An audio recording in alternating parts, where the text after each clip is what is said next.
বন্ধুগণ, পাঁচফোড়ন কিচেনে আপনাদের সবাইকে স্বাগত। আজকে আমি সয়াবিন নিরামিষ তরকারি করতে যাচ্ছি। তার জন্য সয়াবিনটা গরম জল করে 10 মিনিট ভিজিয়ে রেখেছি। তারপর 4-5 বার ঠান্ডা জলে ধুয়ে নিয়েছি। এবার সয়াবিনটা ভেজে নিচ্ছি। আলুটা ভেজে তুলে নিয়েছি। কড়াইতে তেল দিয়ে দিচ্ছি।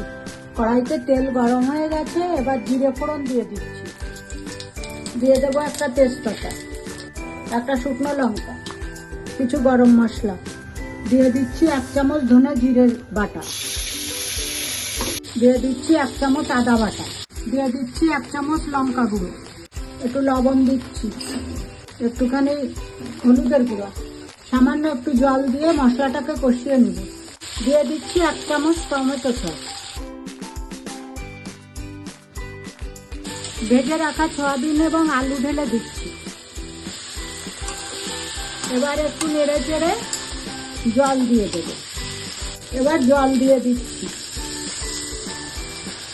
এবার দিয়ে দেব পরিমাণ মতো লবণ, আর একটু হলুদের গুঁড়া দিয়ে দেব।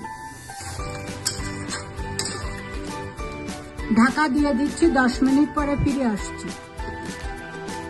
ঢাকনা খুলে দেখছি কি অবস্থা। স্বাদের জন্য 1 চামচ চিনি দিয়ে দিচ্ছি। রান্না প্রায় আমার হয়ে এসেছে।